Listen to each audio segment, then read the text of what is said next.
Couple raised up, and we was going to see if we couldn't take him back. And the minute he raised up, he got shot, and down he went. We realized that we were really in a bad situation there, and there was nothing we could do, because if you moved, you got shot. So that's a little bit. Couple said to me, he said, "Doc, I'm dying. Tell my mother I love her." And that was it out of him. And the other fellow, of course, was dead. And so I had two dead people alongside of me.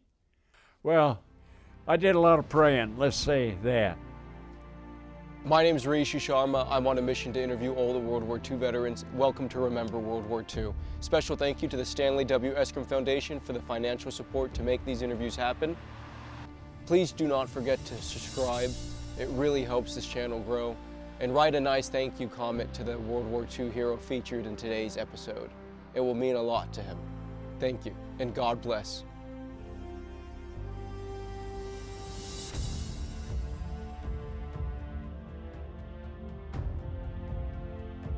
You're going to move, so you get in trucks and go out, and we end up in a little town called Poohburg. So they said, well, you're going to go down and liberate this town called Wingen. So we marched down, well, it was kind of hard because it was down an old dirt road, and it was ice and snow, and it was slippery. And we got down, and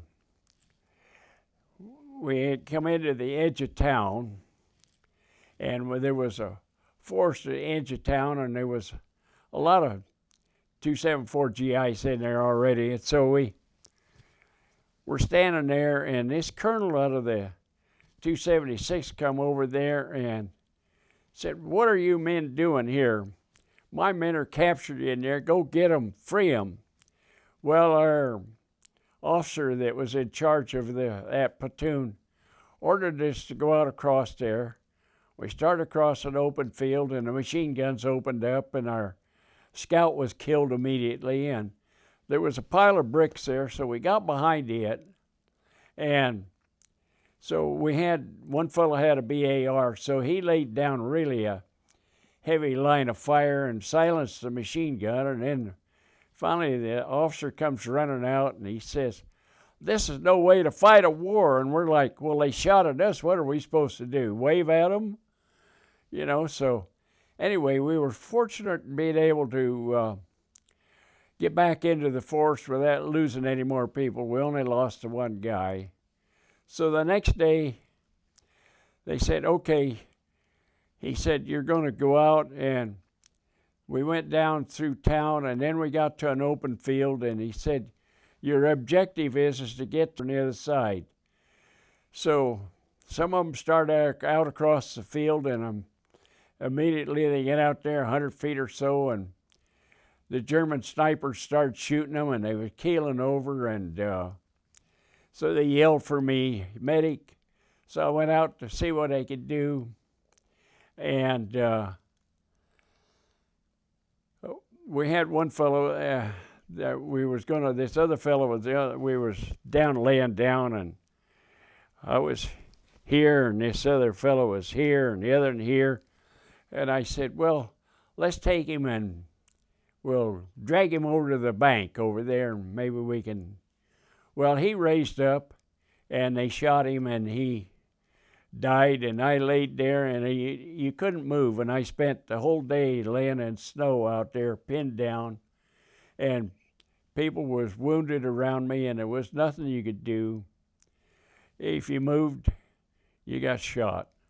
So we laid there all day, and finally one of our medics comes down, and it was about dusk, and he said, "Hey, Staley, come on in, it's safe now." I said, "I can't walk." I said, "I've been out here for so long, come on out and help me." And he said, "No, come in." It was safe, but he wouldn't come out to where I was at.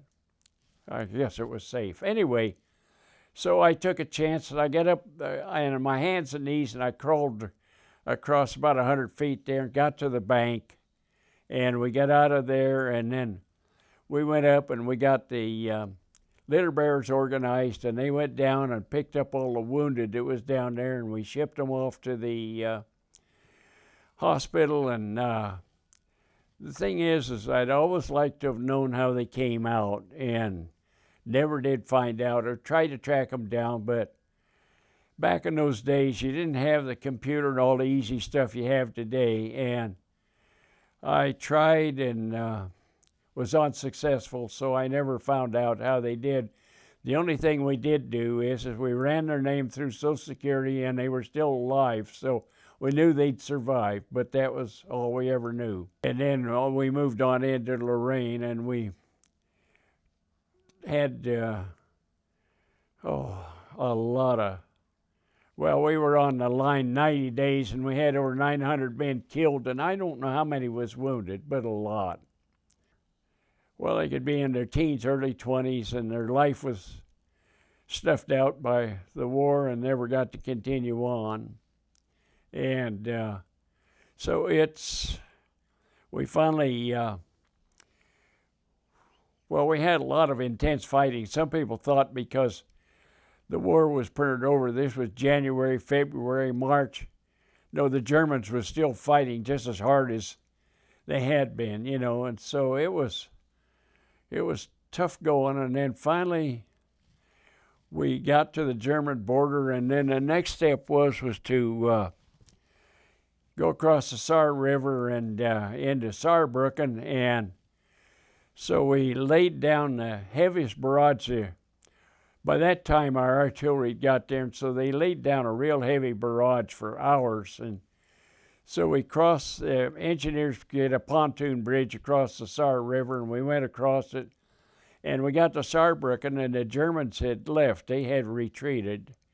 So we went quite a ways that day, I don't know, 15, 20 miles, and come to a town, I think it was Bad Salzbach, and when we stopped there, and after that, we were in the Saar Basin, and so the Army decided that the 70th Division would do occupation duty.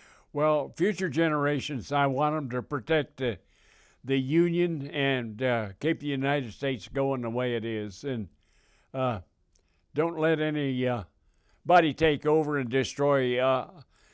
We are a republic. We're not a democracy. We're a republic, and we need to keep it a republic and keep it free so people can vote and voice their opinions without worrying about getting thrown in jail like you can in China or Russia or somewhere else, you know. So got to keep this country the way the founders set it out to be, and we just have to protect it, and because it's the greatest nation in the world. Nobody else can. Where does everybody want to go? If they have a choice, if they can come, the United States. They want to come here because it's better here. You know, a lot of countries, the life isn't bad, but you take like you're over in Europe, most of those countries are a socialist country, and you pay 55% of your income out in taxes. And they say, oh, well, I got free health. No, they haven't. They paid for it. 55% pays for it. And, you know, I want to be remembered as, oh, just a good old guy and an old country boy, and a World War II veteran? Yeah, World War II veteran, yeah. So, you know, well, combat veteran, that's what you always have to add, you know, because not all of them that was in World War II, nothing. You got to remember, there was about 16 million people in uniform, men and women, but there was only about 1 million people doing the fighting.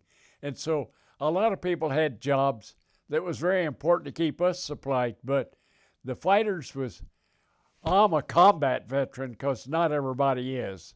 And that's what I stress, just to let people know that I served where it was tough going at times. Absolutely. All I can say is thank you so much for taking the time to talk to me, sir. God bless you, and I am so grateful for what you endured so that we could all be free. Well, all I can say is it was my duty, and I did it.